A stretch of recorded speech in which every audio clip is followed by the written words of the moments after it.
나누겠습니다. 제가 지난주에 성도로 부르심의 가장 궁극적인 소망이 무엇인지 첫 번째 뭐라고 했죠?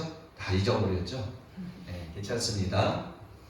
첫 번째는요, 구원의 소망이에요. 궁극적인 사도 바울을 통하여 말씀하신 그 부르심의 소망은 궁극적인 소망이라고 첫 번째 말씀하였어요. 두 번째는요, 하나님의 말씀을 이 땅에서 순종하며 거룩하게 살아가는 것, 하나님의 말씀대로 살아가는 것까지 지난주에 말씀을 나누었습니다.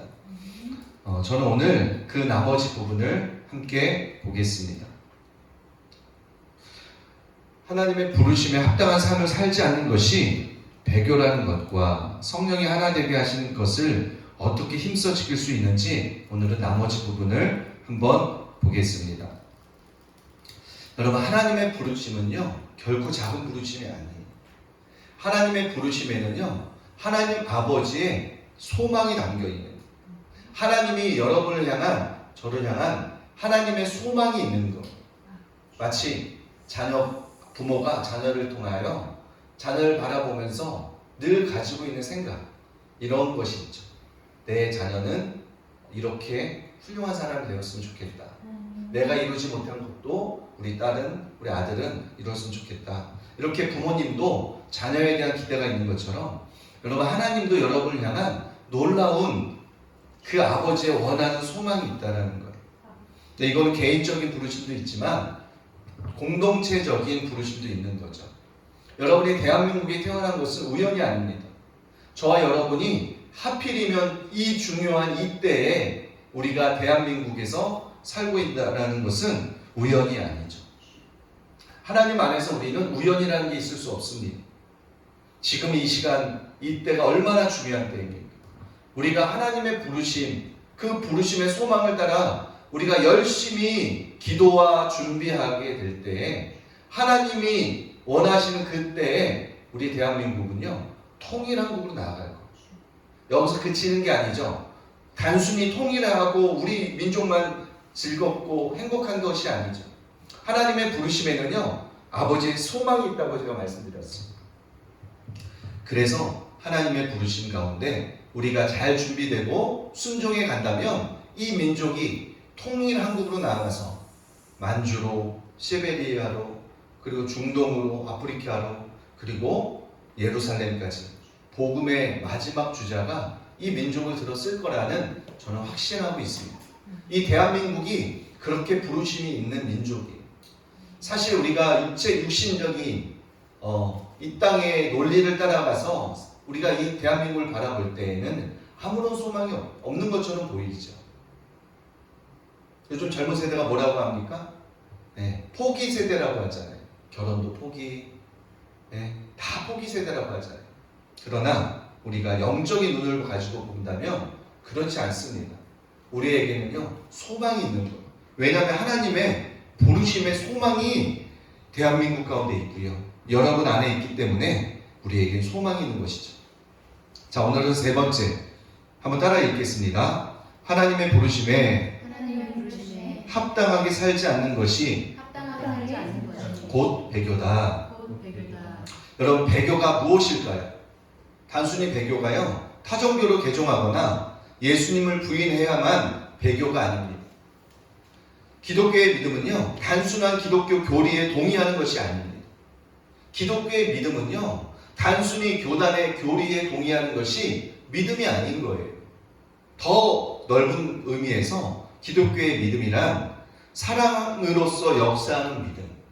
다시 말해서 사랑으로 역사하는 믿음. 마음의 그 동기 자체가 사랑으로서 역사하는 그 믿음. 주님을 사랑함으로써 따르는 믿음. 하나님을 사랑함으로써 순종하는 그 믿음. 그 역사하는, 사랑의 역사하는 믿음. 그리고 행함이 있는 산 믿음이기 때문이죠. 따라서 부르심에 합당한 삶을 살지 않고는 죄 가운데 사는 것이 배교라는 것을 우리는 기억해야 될 줄 믿으시기 바랍니다. 단순히 하나님을 부인하고 다른 종교로 개종하거나 이것만이 배교가 아닌 거죠. 더 넓은 의미에서는 하나님을 사랑하지 않고 교회에 나와서 믿는다고 하지만 사실은 믿는 게 아닌 그냥 동의하는 수준, 또 자기 마음의 위로를 얻기 위하여 나오는 사람들도 있을 수 있겠죠. 이러한 것, 그리고 행하지 않는 삶, 행하지 않는 믿음, 하나님이 뜻을 알아요. 하나님의 말씀을 알아요. 그런데 그 말씀대로 순종하지 않는, 행하지 않는 그것은 곧 다름 아니라 배교와 같다라는 것이죠. 갈라디아서 1장 6절 말씀 읽겠습니다. 그리스도의 은혜로 너희를 부르신 이를 이같이 속히 떠나 다른 복음을 따르는 것을 내가 이상하게 여기노라. 이 말씀은요, 배교에 대한 질책입니다. 사도 바울이 갈라디아 교인들에게 배교에 대한 질책을 하는 부분이에요. 그런데 바울의 경계한 배교는요, 단순히 교리적 착오를 넘어선 것이죠. 이 같은 갈라디아 성도들이 그들을 불러주신 하나님께 합당한 혹은 하나님의 부르심에 합당한 삶에서 이탈하였음을 보여줍니다. 갈라디아 교인들이요, 하나님의 말씀대로 살지 않고 자기 소욕대로 살았다는 것을 사도 바울은 질책하고 경계한 것이죠. 사도 바울의 질책은요, 부르심에 합당한 삶을 포기하거나 방조하게 만드는 잘못된 가르침을 받아들이는 것에 대한 것이었어요. 당시에 갈라디아 교회에서요, 가만히 들어온 다른 사설, 다른 복음을 전하는 이단들이 있었죠. 그래서 하나님의 말씀대로 살지 못하게 방해하는, 하나님의 말씀대로 철저하게 순종하는 그 순종의 삶을, 그 부르심을 이루지 못하게 방해하는 다른 가르침을 가지고 있는 사람들에 대한 질책이었습니다. 이것은 다음 구절을 통해서도 확신할 수 있습니다. 갈라디아서 5장 7절에 이런 말씀이 나옵니다. 너희가 다름질을 잘하더니 누가 너희를 막아 진리를 순종하지 못하게 하더냐. 여러분, 교회 안에서요, 우리는 한 공동체로 부르심을 받았어요. 넓게는 국가적인 부르심, 더 좁게는 우리 교회라는 부르심, 더 좁게는 가정이라는 부르심, 우리는 누구나 다 공동체적인 부르심을 받았습니다. 그런데 이 교회라는 공동체 속에서 사랑으로서 역사하는 믿음으로 서로 돌아보아야 하는 거예요. 서로 돌아보아야 하는 거예요. 그런데 참 안타깝게도 많은 교회에서 사랑으로 서로 돌아보질 않는 것 같아요. 담임 목사가 부교육자를 마치 그 당신의 사역을 돕는 그냥 헬퍼 정도로만 생각하는 것 같아요. 어떤 부속품 정도. 그렇지 않습니다. 우린 동역자죠. 동역자라는 게 뭐죠? 한 아버지를 섬기는 동역자라는 거예요. 짐을 같이 나누는 자라는 거죠.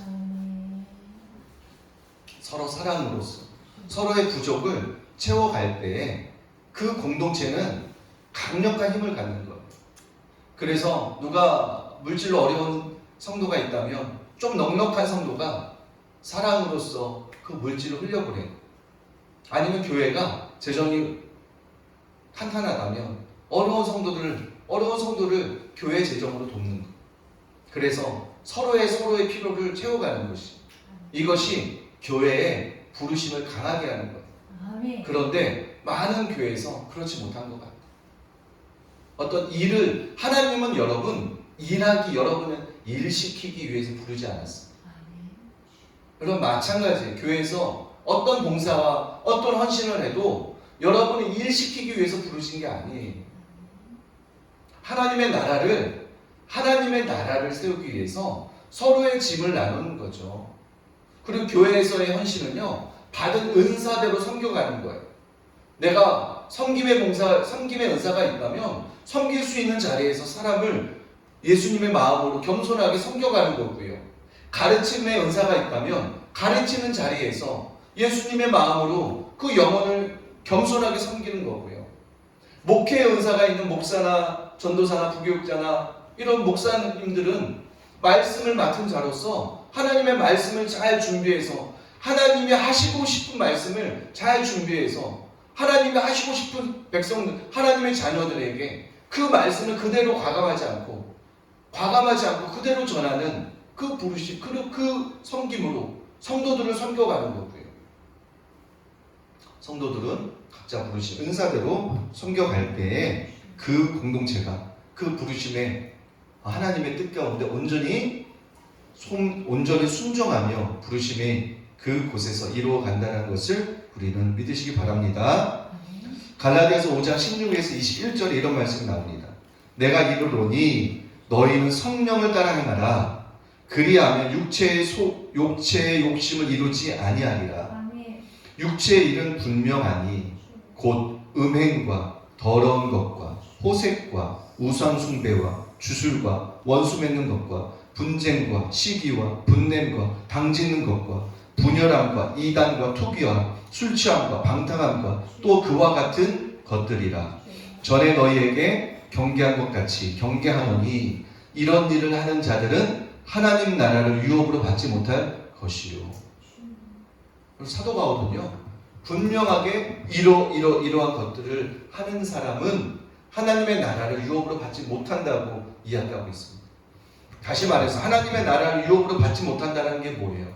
영원한 하나님의 천국에 갈 수 없다는 거예요. 구원받을 수 없다는 거예요. 버림받을 수 있다는 것을 내포하고 있는 경계의 말씀이죠. 아멘.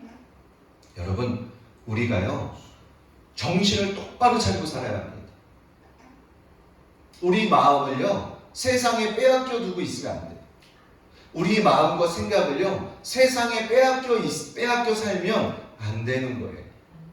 우리의 마음과 생각이요, 예수님 앞에 고정되어 있을 때, 예수님이 바라보는 눈으로 우리 자신을 보고, 영혼들을 보고, 세상을 볼 때에 우리가 온전하게 섬겨나갈 수 있습니다. 아멘.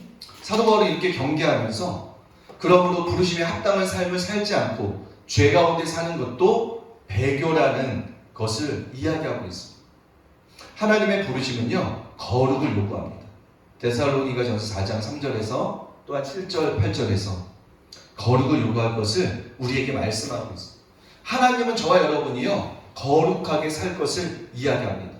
그럼 여러분, 거룩하게 산다는 게 어떤 의미가 있나요? 물로 씻어 말씀으로 깨끗하게 되는 거죠.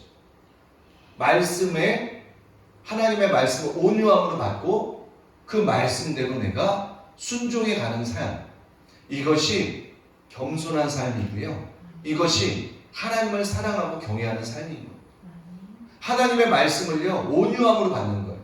하나님의 말씀이 비록 내 삶을 돌아보게 하는 말씀일지라도, 내 삶을 돌이키라고 하는 경고의 말씀일지라도, 하나님의 말씀이라면 그 말씀을 온유함으로 내가 내 마음속에 받아들이는 것, 그리고 그 말씀대로 내가 육신의 소욕과 하나님의 말씀과 싸워내는 거죠.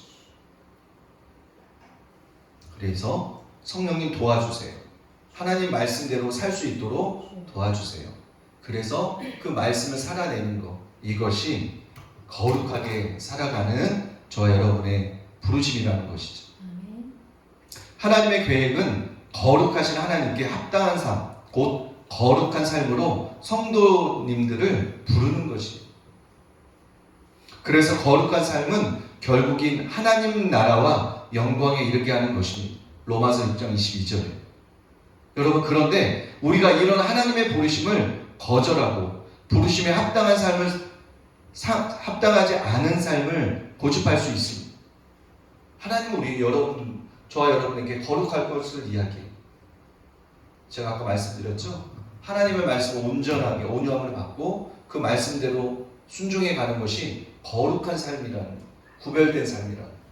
하나님은 저와 여러분에게 거룩을 요구하십니다. 구별된 삶을 요구하세요. 그런데 그렇게 사는 삶을 부정하고 자기 고집대로 하나님의 말씀을 온유함을 받는 게 아니라 하나님의 말씀보다 내 생각과 내 경험을 더 우선시하는 그러한 삶을 고집할 수 있다는. 때로는 교회에서요, 목사님들이 지나친 요구를 할 수도 있어요. 그랬을 때 여러분, 합당한 반응은 어떤 반응이에요? 목사님 잘못됐어요, 목사님의 말씀이 잘못됐어요 라고 말하는 게 아니라 하나님 앞에 그 말씀을 가지고 나아가는 거예요. 그러면 하나님이 세우신 목사님을 하나님이 바꾸십니다. 하나님이 그 목사님의 생각과 마음을 통하여 하나님의 뜻으로 바꿔 나아가세요. 그렇게 교회에서는요, 그 질서대로 잘 움직일 때 거룩한 삶을 살아갈 수 있죠. 거룩한 요구를 거부하는 것은 이 거룩함을 이루려고 성령을 주신 하나님을 거부하는 것이, 성령을 통하여 우리가 거룩한 삶을 살 수 있도록 하나님은 성령님을 이 땅에 보내주셨어요. 성령님의 도우심을 통하여 우리가 거룩을 이루어가고, 성령님의 도우심을 통하여 하나님의 부르심, 그 부르심의 소망에 따라 내가 순종해가는 그 삶. 그런데 거룩함을 나타내지 않아, 거룩한 삶을 살아가지 않을 때, 하나님의 말씀 앞에 고집부리며 살아갈 때 성령님을 거부하는, 그래서 우리의 부르심을 이루지 못하게 하는 완고한 그러한 삶을 살아갈 수 있다는 것이죠. 여러분, 교회에 다닌다고, 심지어 목회를 한다고 하나님의 부르심이 자동적으로 성취되는 것은 아닙니다.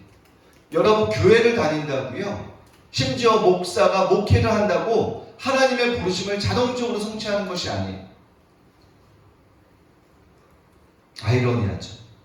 바울이 오직 너희는 그리스도의 복음에 합당하게 생활하라, 빌립보서 1장 27절 말한 대로 복음에서 합당한 삶, 바꾸어 말해서 부르심에 합당한 삶을 살아가라고 이야기하고 경고하고 있습니다. 그런 사람만이 죽은 자 가운데서 부활함을 얻기에 합당히 여김을 받은 자들이라고 누가복음 20장 35절에 이야기하고 있습니다. 빛 가운데서 성도의 기업의 부분을 얻기에 합당한 자라고 골로새서 1장 12절에도 말씀하고 있습니다. 한편 우리는 성령의 역할에 주의해야 합니다. 성령님이 저와 여러분을 통하여 하시는 그 성령님의 역할을 우리는 주목해야 하는 것입니다. 하나님께서는요, 성령을 주신 가장 중요한 이유가 바로 우리가 거룩하게 살기 위하여 성령님을 이 땅에 보내주셔서 성령님의 도우심 속에 우리가 거룩하게 살 것을 하나님은 원하신다는 것입니다. 이것은 에스겔의 예언과도 일치합니다. 에스겔서 36장 27절에 그러므로 예수님이 산상수훈의 종결 부분 마태복음 7장 22절에 23절에서 경고하신 것처럼 성령을 받고 단순히 예언하고 병 고치고 귀신을 쫓는 사역만 하면 안 됩니다. 여러분, 병 고치고 예언하고 복음을 전하고 이러한 사역이 너무너무 중요하죠. 그런데 여러분 잘 들으십시오. 이것만 하면 안 된다는 거예요. 이것만 하면 안 된다는 거죠.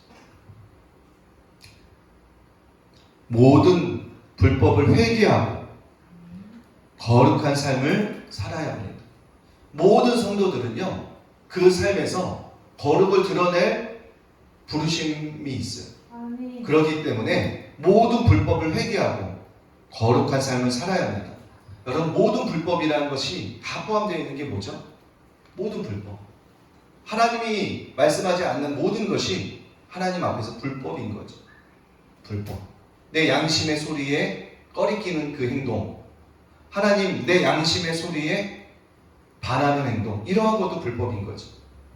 그래서 우리는 거룩한 삶을 회개함으로 거룩한 삶을 살아가야 될 줄 믿으시기 바랍니다. 왜냐하면 그런 자들에게만 하나님의 부르심의 목적이 이루어지는 궁극적인 구원을 받고 하나님 나라의 상속자가 될 수 있기 때문이에요.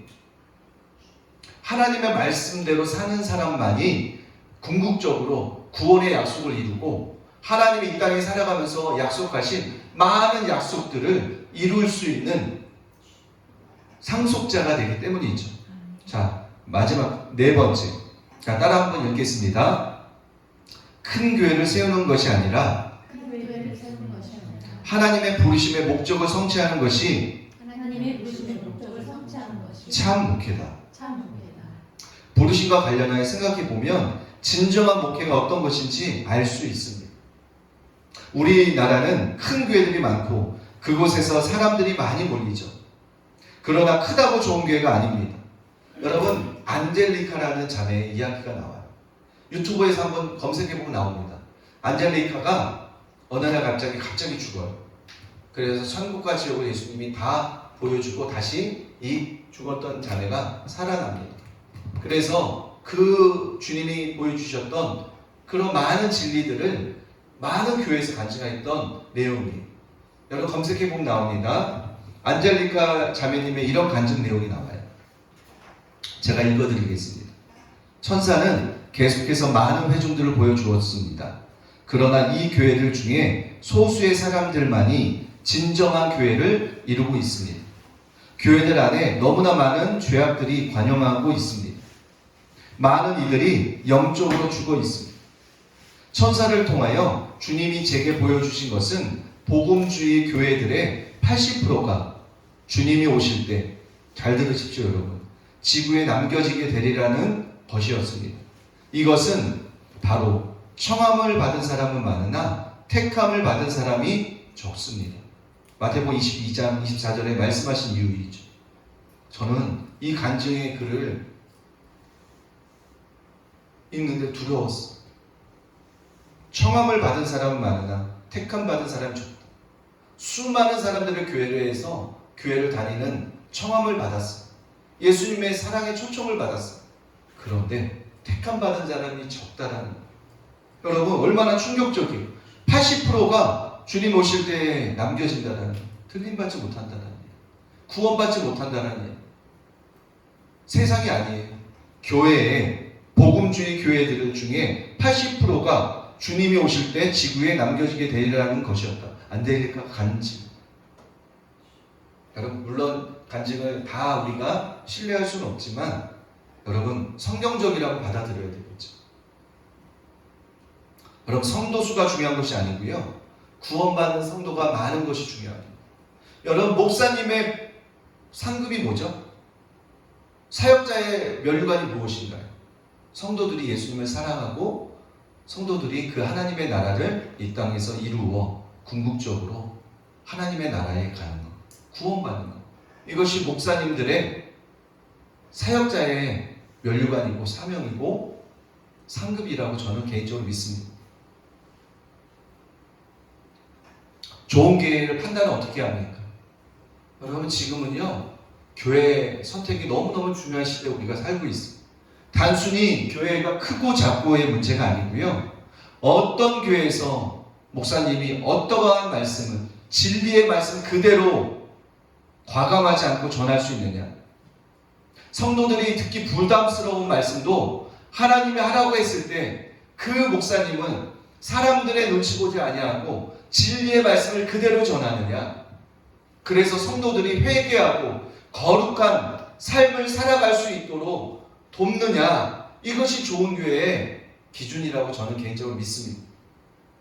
조금 더 나아가자면 말씀을 목사님들이 그냥 자기 위주로 준비하는 게 아니라 하나님 앞에 기도함으로, 무릎 꿇어 기도함으로 하나님이 주의 백성들에게 전하고자 싶은 말씀을 받아서 그 말씀을 요리해서 성도들이 잘 먹을 수 있게 요리해서 전하는 그 목사님, 그 교회가 저는 하나님 보시기에 귀한 교회요, 좋은 교회라고 개인적으로 믿습니다.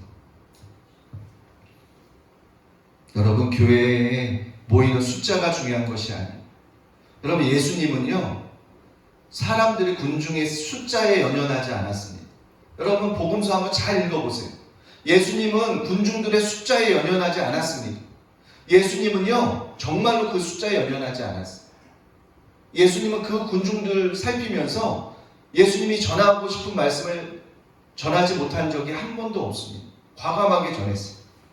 데살로니가전서 2장 11절에서 12절, 너희도 아는 바와 같이 우리가 너희 각 사람에게 아버지가 자기 자녀에게 하듯 권면하고 위로하고 경계하노니 이는 너희를 부르사 자기 나라와 영광에 이르게 하시는 하나님께 합당히 행하게 하려 함이라. 여러분 요즘 교회들이요, 여러분 교회에서 성도들 보고 행함이 있는 산 믿음을 가져라, 똑바로 살아라, 정신 똑바로 우리가 살아야 된다. 이렇게 깨우는 말씀을 전하면요, 성도들이 부담스러워해요. 그리고 말씀 읽어야 된다. 그리고 기도해야 한다. 우리가 말씀 중심으로 살아가야 하고 기도 중심으로 해야 된다고 살아가야 된다는 것을 재차 강조하면요, 성도들이 부담스러워요. 특히 거북해합니다. 그런데 성경은 뭐라고 나와요? 모이기를 힘쓰라고 이야기합니다. 모이기를 패하는 어떤 사람들의 습관과 같이 하지 말라고 이야기하죠. 너희는 이 세대를 본받지 말라고 이야기합니다. 이 흘러가는 유행을 따라가지 말라고 이야기합니다. 그런데 많은 성도님들이요, 교회를 나오지만 세상의 유행에 민감하게 똑같이 반응하며 살아갈 때가 너무 많아요. 그러나 우리는 세상의 유행에 휩쓸려가는 것이 아니라 세상 문화를 만들어가는, 하나님의 말씀 안에 세상 문화를 선도해가는 저와 여러분의 부르심이 있다는 것을 우리는 기억해야 될 줄 믿으시기 바랍니다. 사도 바울은요, 아버지가 자녀를 사랑하듯 영혼을 사랑하는 마음으로 각 사람을 권면하고 위로하고 경계했습니다. 사도 바울은 갈라디아 교인들에게 이렇게 아버지가 자녀를 사랑하듯 영혼을 사랑하는 마음으로 각 사람을 권면하고 위로하고 경계했습니다. 하나님의 부르심에 합당하게 행하게 함으로, 즉 거룩한 삶을 살게 함으로 궁극적인 구원을 받고 하나님의 나라를 상속받게 하는 것, 이것이 사도 바울의 목적이었습니다. 그렇다면 사도 바울의 목적이라면 많은 교회의 목사님들의 목적도 그렇게 돼야 되는 줄 믿기 바랍니다. 하나님이 오중 사역자들을 세우신 목적은요, 무엇보다도 성도를 온전케 하기 위하여 세웠다고 에베소서 4장 12절에 말하고 있습니다. 하나님이 교회에 사역자들을 세우는 이유가요, 성도를 온전케 하기 위하여 사역자를 세웠다라고 하나님은 말씀하고 있어요. 그래서 하나님은 어떤 성도를 길러내느냐를 보고, 즉 열매를 보고 그 목사님과 사역과 교회를 판단하실 것입니다. 여러분, 하나님의 말씀에 온유하게 받으십시오. 하나님의 말씀을 온유한 심령으로 받으십시오.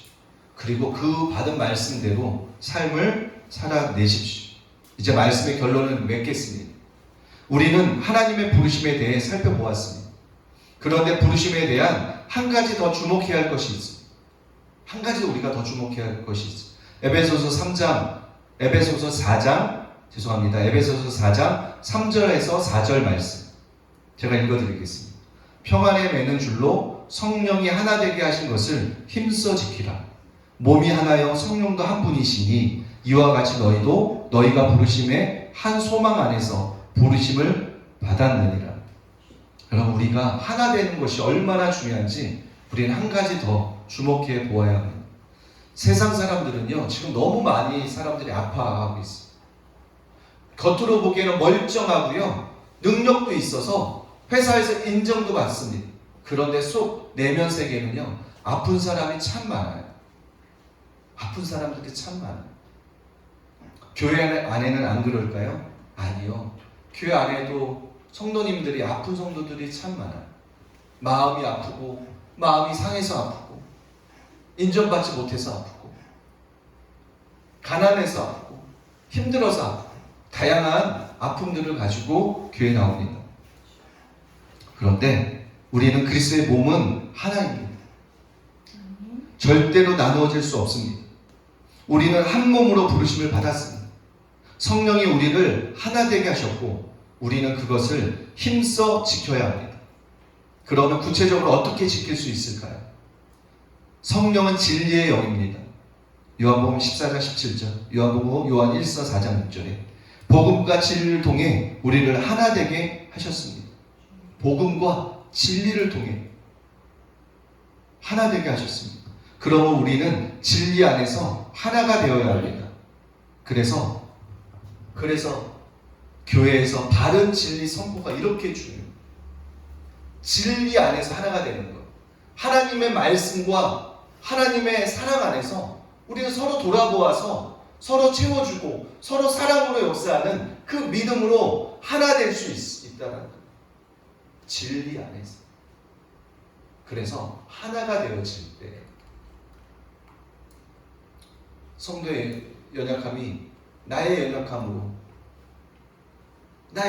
인식하고 성도의 아픔이 나의 아픔으로 우리가 여기고 같이 그 아픔을 공감하고 그 아픔을 위하여 같이 노력하고 같이 기도할 때 하나님의 궁극적인 그래서 교회에 대한 빛과 소금의 역할을 감당하게 되는 힘이 거기서 나오는 진리 안에서야 하나가 되는 그래서 저와 여러분 안에 세상이 줄 수 없는 평강을 주시는 의와 평강과 희락을 주시는 그 하나님의 부르심 안에서 우리가 서로를 돌아보고 서로 사랑하기 시작할 때에 하나님의 온전한 부르심을 이루어 세상의 소금과 빛의 역할을 감당하는 그래서 하나님의 나라가 실제로 여러분 때문에 하나님의 나라가 이 땅에 실제로 영향력을 발하고 그래서 하나님을 믿을 수 있는 구원받는 성도들, 구원받는 주의 백성들이 늘어나는 궁극적으로 그러한 사역을 그 사명을 감당하는 저와 여러분이 되시기를 예수님의 이름으로 축원합니다. 이제 우리 기도하겠습니다.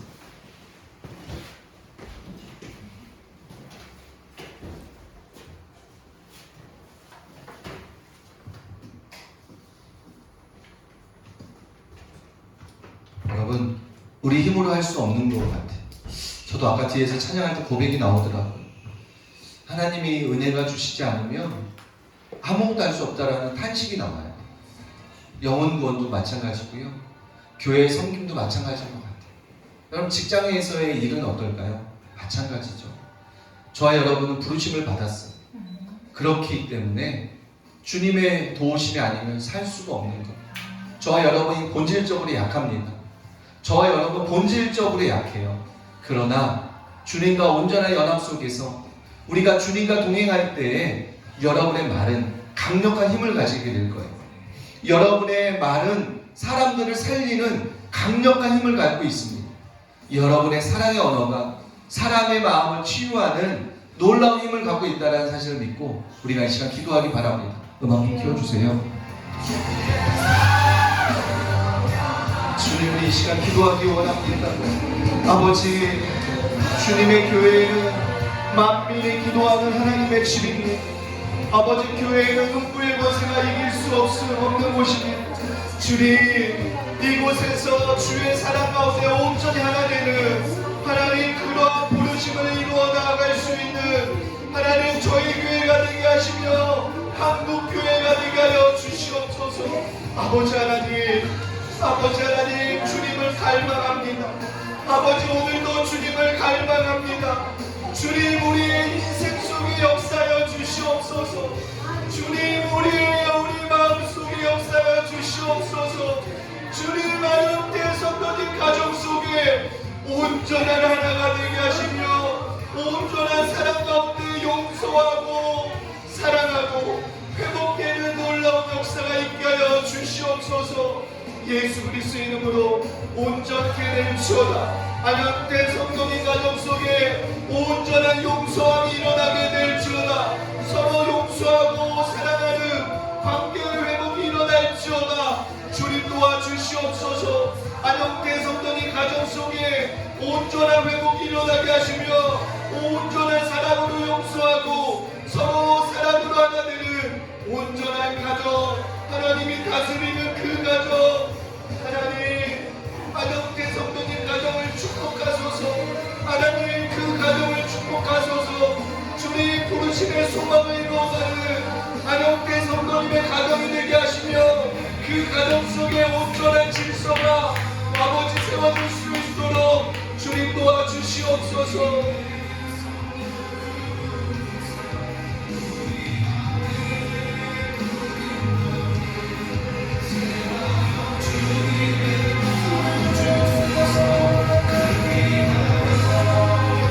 예수님, 우리는 본질적으로 연약합니다. 주님이 아니면 우리는 연약합니다. 주님, 이곳에 임재하여 주시옵소서.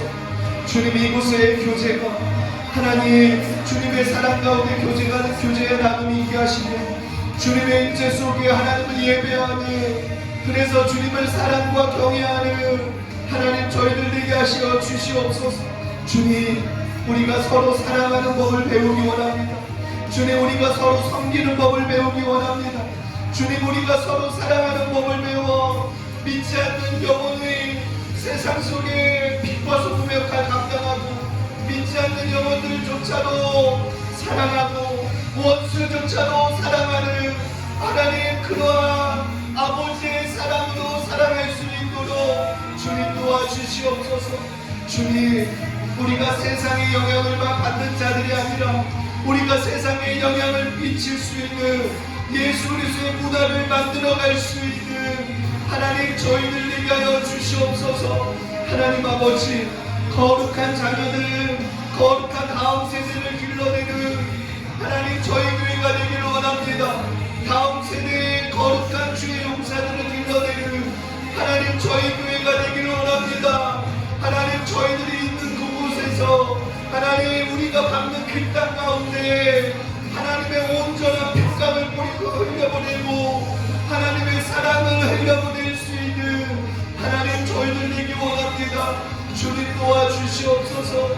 성령 하나님 역사하여 주시옵소서.